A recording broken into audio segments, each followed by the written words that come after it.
The Constitution of India, Preamble. We, the people of India, having solemnly resolved to constitute India into a sovereign, socialist, secular, democratic republic and to secure to all its citizens justice, social, economic and political, liberty of thought, expression, belief, faith and worship, equality of status and of opportunity, and to promote among them all fraternity, assuring the dignity of the individual and the unity and integrity of the nation. In our Constituent Assembly, this 26th day of November 1949, do hereby adopt, enact and give to ourselves this Constitution.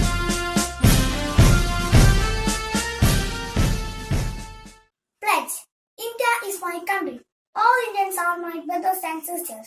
I love my country and I am proud of its rich and varied heritage.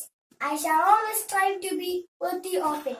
I shall give my parents, teachers and all elders respect and treat everyone with courtesy. To my country and my people, I pledge my devotion in their well-being and prosperity. Alone lies my happiness. Jai Hind. Hello children, welcome back to our social science class. Now we are moving on to the last chapter of our textbook. ഇപ്പോൾ നിങ്ങൾ ഈ class ഇപ്പോൾ ഇത് തുടങ്ങുന്നതിന് മുമ്പ് ഒരു video കണ്ടുവല്ലേ, ഒരു കുട്ടി പ്ലെഡ്ജ് പറയുന്നത് കേട്ടില്ലേ?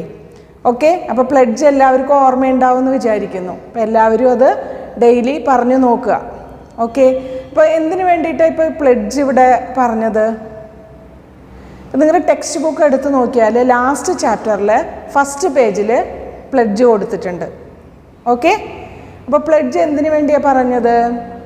Because this chapter is about our country, India അല്ലേ? നമ്മൾ ഇപ്പോൾ പഠിക്കാൻ പോകുന്ന ചാപ്റ്റർ ഇന്ത്യയെക്കുറിച്ചാണ്. Last chapter we studied about which state? Our state Kerala. നമ്മൾ കേരളത്തെക്കുറിച്ച് പഠിച്ചു. ഇനി നമുക്ക് നമ്മുടെ കൺട്രി ഇന്ത്യയെക്കുറിച്ചാണ് ഇനി പഠിക്കാൻ പോകുന്നത്. Okay, we have learned about our government, our state and many more things this year, isn't it? The last chapter is all about our country, India. You might have got in previous classes some information about India. This year let us learn more about India. ഇപ്പോൾ last year നിങ്ങൾ ഇന്ത്യയെക്കുറിച്ച് പഠിച്ചിട്ടുണ്ടായിരുന്നു അല്ലേ? ഇന്ത്യയുടെ States capital, union territories അല്ലേ? ഇതിനെക്കുറിച്ചൊക്കെ നിങ്ങൾ പഠിച്ചിട്ടുണ്ടായിരുന്നു. Okay, our country India is unique. We have a varied culture. The diversity in attire or dress, language and tradition makes India unique. അതായത് നമ്മൾ ഇന്ത്യയെക്കുറിച്ച് പറയുമ്പോൾ ഒരു കാര്യം പറയും, യൂണിറ്റി ഇൻ ഡൈവേഴ്സിറ്റി അല്ലേ? നാനാത്വത്തിൽ ഏകത്വം. അതെന്തുകൊണ്ടാണ് അങ്ങനെ പറയുന്നത്? Because our country India is unique and on the basis of varied culture, traditions, dressing styles, language അല്ലേ?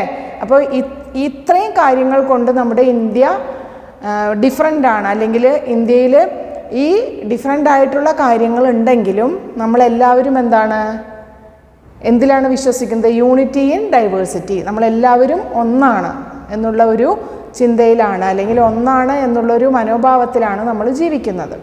Okay, there is diversity not only in dress, language and traditions but also in physiography. അപ്പോൾ ഈ ട്രഡീഷൻസിൽ മാത്രമല്ല diversity ഉള്ളത്, physiography also. അതായത് നമ്മുടെ ഇന്ത്യയുടെ ഭൂപ്രകൃതിയിലും വളരെയധികം വ്യത്യാസങ്ങൾ ഉണ്ട്. Okay, not only physiography, climate, vegetation and life style. Breaking the barriers of caste, religion and language, we live united. Let us learn more about the diversities. അപ്പോൾ നമുക്ക് ഈ ഡൈവേഴ്സിറ്റീസിനെ കുറിച്ച് കൂടുതലായിട്ട് നമുക്കിതിൽ പഠിക്കാം. Okay, India lies in the continent of Asia. അല്ലേ, നമുക്ക് എല്ലാവർക്കും അറിയാം ഇന്ത്യ ഏത് കോണ്ടിനെൻറ്റിലാണ്? Asia. Okay. The neighbouring countries of India are, നമ്മൾ ലാസ്റ്റ് ഇയർ പഠിച്ചിട്ടുണ്ട്. Which are the neighbouring countries? Yes, Nepal, Bhutan, Burma, Bangladesh, Pakistan, Afghanistan. അല്ലേ, ഇതാണ് നമ്മുടെ neighbouring countries. The boundaries of India are Himalayas on the north, Indian ocean on the south, the Bay of Bengal in the east and Arabian Sea in the west. There are 28 states and 8 union territories. നമ്മൾ മുമ്പ് പഠിച്ചത് എങ്ങനെയാണ്? 29 states and 7 union territories എന്നായിരുന്നു. പക്ഷേ ഇപ്പോൾ അത് മാറി. കഴിഞ്ഞ വർഷം അതിന് മാറ്റം വന്നു. ഇപ്പോൾ 28 സ്റ്റേറ്റ്സും 8 യൂണിയൻ ടെറിട്ടറീസുമാണ്. അപ്പോൾ അതിന് മുമ്പ് നമുക്കറിയായിരുന്നു on 2014 June Andhra Pradesh has been divided into 2 states, namely Seemandhra and Telangana. അപ്പോൾ 2014 ആന്ധ്രാപ്രദേശ് ഡിവൈഡ് ചെയ്തിട്ട് 2 സ്റ്റേറ്റായിട്ട് മാറിയിട്ടുണ്ടായിരുന്നു, സീമാന്ധ്ര ആൻഡ് തെലങ്കാന. അപ്പോൾ അങ്ങനെയാണ് 29 സ്റ്റേറ്റ്സ് ആയത്. പക്ഷേ ഇപ്പോൾ നമുക്ക് ജമ്മു കാശ്മീർ എന്നുള്ളത് ഒരു യൂണിയൻ ടെറിട്ടറി ആയിട്ട് മാറിയതുകൊണ്ട് now here only 28 states and 8 union territories. ഇപ്പോൾ നമുക്ക് 8 യൂണിയൻ ടെറിട്ടറീസും 28 സ്റ്റേറ്റ്സും ആണ്. അപ്പോൾ എല്ലാവരും ടെക്സ്റ്റ് ബുക്ക് നോക്കുക, അതിൽ ഇന്ത്യയുടെ മാപ്പ് തന്നിട്ടുണ്ട്. അപ്പോൾ ഇന്ത്യയുടെ പൊളിറ്റിക്കൽ മാപ്പ് ഉണ്ട്, അതിൽ ഇന്ത്യയിലെ സ്റ്റേറ്റ്സും അതിൻ്റെ ക്യാപിറ്റലും കൊടുത്തിട്ടുണ്ട്. അപ്പോൾ എല്ലാവരും ടെക്സ്റ്റ് ബുക്ക് ഒന്ന് നോക്കുക. അപ്പോൾ അതിൽ നോക്കിയാൽ കാണാം നമുക്ക് ഇന്ത്യയുടെ സ്റ്റേറ്റ്സ് 28. ഇതിലിപ്പോൾ കൊടുത്തിരിക്കുന്നതിൽ 29 വരുന്നുണ്ട്. അപ്പോൾ അത് മുമ്പ് പ്രിൻ്റ് ചെയ്തതാണ് അല്ലേ. അപ്പോൾ ഇപ്പം നമുക്ക് മാറ്റം വന്നിരിക്കുന്നത് ഈ 28 സ്റ്റേറ്റ്സ് ആണ്, 29 അല്ല. ഓക്കെ, അപ്പോൾ അതെല്ലാവരും ഒന്ന് നോക്കുക. ഓക്കെ, ഇനി ഇത് മാത്രമല്ല, നമുക്ക് ഞാൻ പറഞ്ഞു, നേരത്തെ തന്നെ പറഞ്ഞു, എത്ര യൂണിയൻ ടെറിട്ടറീസ് ഉണ്ട്? 8 യൂണിയൻ ടെറിട്ടറീസും ഉണ്ട്. 8 union territories and their capitals also. ഇനി which is our national capital? ഇപ്പം നമ്മുടെ ഏതാണ് മെയിനായിട്ട് ഇന്ത്യയുടെ ക്യാപിറ്റൽ എന്ന് പറയുമ്പോൾ അതേതാ? ഡൽഹി അല്ലേ. ഇതൊക്കെ നിങ്ങൾ ലാസ്റ്റ് ഇയർ പഠിച്ചതാണ്, എന്നാലും ഒന്നുകൂടി നിങ്ങൾ അതിനെ ഒന്ന് റിവൈസ് ചെയ്യാം. ഓക്കെ, അപ്പോൾ യൂണിയൻ ടെറിട്ടറീസ് ഏതൊക്കെയാണ് നമുക്കുള്ള? 8 union territories. Andaman and Nicobar islands, അതിൻ്റെ capital Port Blair. Chandigarh capital. Dadra and Nagar Haveli and Daman Diu, അത് രണ്ടും കൂടി ഒന്നിച്ചായിട്ടുണ്ട് ഇപ്പോൾ. അപ്പോൾ അതിൻ്റെ ക്യാപിറ്റല് സിൽവാസ. മുമ്പ് അത് വേറെ വേറെ ആയിരുന്നു, അപ്പോൾ ഇപ്പോൾ അത് ഒന്നിച്ചായി. അതുകൊണ്ട് Dadra and Nagar Haveli and Daman and dew അത് സിൽവാസ. ലക്ഷദ്വീപ് കവറത്തി. പുതുച്ചേരി. ഇനി national capital territory of Delhi, new Delhi. Then പുതിയ യൂണിയൻ ടെറിട്ടറി എന്ന് പറയുന്നത് ലഡാക്ക് ആൻഡ് ജമ്മു. ലഡാക്കിൻ്റെ ക്യാപിറ്റൽ ലേ, ജമ്മു തന്നെയാണ് അതിൻ്റെ ക്യാപിറ്റൽ. അപ്പോൾ ഇത്രയാണ് ഇപ്പോൾ വന്നിട്ടുള്ള മാറ്റങ്ങൾ. അപ്പോൾ ഇതനുസരിച്ച് നിങ്ങൾ പഠിക്കാം. പണ്ട് പഠിച്ചതല്ല, ഇപ്പോൾ നമുക്ക് മാറ്റം വന്നിട്ടുണ്ട്. അപ്പോൾ അതനുസരിച്ചിട്ട് നിങ്ങൾ മാറ്റി എഴുതണം. The administrative headquarters of each state is known as the state capital. Delhi is the national capital territory. Other than these 28 states, there are 8 union territories. നമ്മൾ നേരത്തെ പറഞ്ഞു കഴിഞ്ഞ കാര്യമാണ്. Okay, and these union territories also directly ruled by the central government. Other than these 28 states, there are 8 union territories directly ruled by central government. Union ടെറിട്ടറീസിനെ rule ചെയ്യുന്നത് central government ആണ്. ഓക്കെ, അപ്പോൾ യൂണിയൻ ടെറിട്ടറീസ് ടീച്ചർ പറഞ്ഞു 8 union territories ഉണ്ട്. അപ്പോൾ എല്ലാവരും ഈ 8 യൂണിയൻ ടെറിട്ടറീസും അതിൻ്റെ ക്യാപിറ്റലും പഠിക്കുക. ഓക്കെ, അത് നിങ്ങൾ നിങ്ങളുടെ ഫയലിലേക്ക് എഴുതി വെക്കുക. ഈ 28 സ്റ്റേറ്റ്സ് അതിൻ്റെ ക്യാപിറ്റൽ, അതുപോലെ തന്നെ യൂണിയൻ ടെറിട്ടറീസും ക്യാപിറ്റലും. Next one is about our physiography. Children, do you know what physiography is?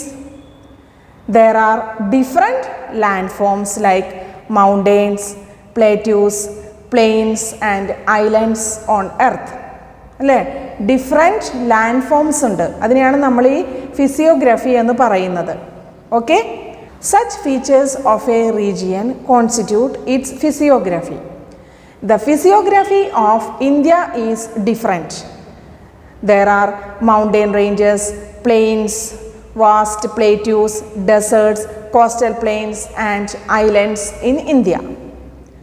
Now let us learn about the mountains of India. Himalayas. The highest mountains in the world is in India. Other mountain ranges are the Aravalli, the Western Ghats, the Eastern Ghats, the Vindhya ranges and the Satpura ranges. These mountain ranges are lower than the Himalayas. In height, some rivers originate from these mountain ranges. അപ്പോൾ ഈ mountain റേഞ്ചസിൽ നിന്നാണ് ചില reverse എല്ലാം originate ചെയ്യുന്നത്. Okay, now the plains of India. The next is about plains. പ്ലെയിൻസിനെ കുറിച്ചിട്ടാണ്. Now the plains of India. Extensive and level landforms are plains. To the south of the Himalayan mountain ranges, there is an expansive plain. These plains are formed by the deposits of alluvium brought by the rivers originating from the Himalayas. ഈ alluvium എന്ന് പറയുന്നത് എന്താ? അതായത് ഈ റിവേഴ്സിലൂടെ ഒഴുകി വരുന്ന മണ്ണ്, നല്ല ഫലപുഷ്ടിയുള്ള മണ്ണ് വന്ന് ഡെപ്പോസിറ്റ് ചെയ്തിട്ടാണ് അവിടെയാണ് എന്ത് ഫോം ചെയ്യുന്നത്? ഈ പ്ലെയിൻസ് എന്ന് പറയുന്ന ലാൻഡ് ഫോം ചെയ്യുന്നത്. Okay, these are known as the Indo Gangetic plain. These are known as the Indo Ganga Brahmaputra plains. അതായത് ഈ നമ്മൾ മുമ്പ് പഠിച്ചിട്ടുണ്ട് ഇൻഡോ ഗാംഗറ്റിക് പ്ലെയിൻസ് എന്ന് പറയുന്നത്. അത് ഇത്തരത്തിൽ, അതായത് ഈ മണ്ണെല്ലാം വന്ന് ഡെപ്പോസിറ്റ് ചെയ്തതിന് ശേഷം ഫോം ചെയ്ത ലാൻഡ് ഫോമാണ്. അതുകൊണ്ട് തന്നെയാണ് അതിനെ പ്ലെയിൻസ് എന്ന് പറയുന്നത്. Okay, these plains are fertile and crops like paddy, maize, sugar cane and wheat are cultivated. അപ്പോൾ ഈ മണ്ണിൻ്റെ പ്രത്യേകത എന്ന് പറയുന്നത് this is a fertile land, fertility of the soil and at the same time availability of the water. അതുകൊണ്ട് തന്നെയാണ് ഇവിടെ കൃഷിക്ക് വളരെയധികം പ്രാധാന്യം, ഇമ്പോർട്ടൻസ് ഉണ്ട്. Okay, which place Indo Gangetic plain area. Okay, because of this Indo Gangetic region is known as India's granary. അപ്പോൾ അതുകൊണ്ട് തന്നെ ഈ പ്ലേസ് അല്ലെങ്കിൽ ഇൻഡോ ഗാംഗറ്റിക് പ്ലെയിനെ വേറൊരു പേരിൽ അറിയപ്പെടുന്നുണ്ട്, ഇന്ത്യാസ് ഗ്രാനറി. ഗ്രാനറി പറഞ്ഞാൽ എന്താ? ധാന്യങ്ങളൊക്കെ ശേഖരിച്ച് വെക്കുന്ന സ്ഥലം അല്ലേ? അപ്പോൾ അത്രയും അധികം ഫലഭൂയിഷ്ടമായിട്ടുള്ള പ്രദേശമാണിത് ഇൻഡോ ഗാംഗറ്റിക് പ്ലെയിൻ. ഓക്കെ, എല്ലാവർക്കും മനസ്സിലായിട്ടുണ്ടാവുമെന്ന് വിചാരിക്കുന്നു. ഇപ്പം നമ്മൾ രണ്ട് ഇതാണ് പഠിച്ചത് land forms. First one is about mountain, second one is about plains. The next one is about deserts in India. The characteristic features of a desert are strong winds, scorching heat and the extensive sand dunes. അതായത് ഈ desert എന്ന് പറയുന്ന പ്രദേശത്ത് ശക്തമായിട്ടുള്ള കാറ്റ് വീശാറുണ്ട്, അതുപോലെ തന്നെ കഠിനമായ ചൂടും, അതുപോലെ തന്നെ സാൻഡ് ഡ്യൂൺസ്, അതായത് മണൽക്കാറ്റ്, അതായത് മണലെല്ലാം ഈ കാറ്റിൽ പറന്ന് പോവാറുണ്ട്. Okay, Rajasthan situated to the northwest of India is a desert. ഇപ്പോൾ രാജസ്ഥാൻ എന്ന് പറയുന്ന സ്റ്റേറ്റ് ഒരു ഡെസേർട്ടാണ്, ഡെസേർട്ട് ഏരിയ ആണ്. Okay, the Thar desert in Rajasthan has less population and least cultivated because of the scarcity of rain. അപ്പോൾ Thar desert situated in this Rajasthan. ഇനി അവിടുത്തെ പ്രത്യേകത എന്താ? അവിടെ കൾട്ടിവേഷൻ കുറവാണ്, അതുപോലെ തന്നെ പോപ്പുലേഷനും. Because of scarcity of rainfall, മഴയില്ലാത്തതും വെള്ളമില്ലാത്തതും കൊണ്ടാണ് എന്ത് സംഭവിക്കുന്നത്? അവിടെ ആളുകൾ അധികം താമസിക്കാത്തത്. Okay, next one is about plateaus in India. Elevated land forms with almost flat surfaces are plateaus. The Deccan Plateau is the largest in India. Other plateaus are Malwa and Chota Nagpur plateau. ഇതെല്ലാം നിങ്ങൾ last year പഠിച്ചിട്ടുണ്ട്. Okay, which are the plateaus? Deccan plateau, Malwa plateau and Chhota Nagpur plateau. ഇതാണ് important ആയിട്ടുള്ള plateaus.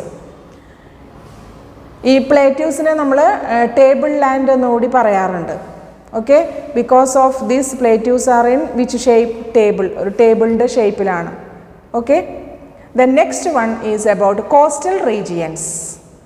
Lowlands bordering the sea are coastal region. We have a long coastline. Kerala lies on the southernmost coastal state.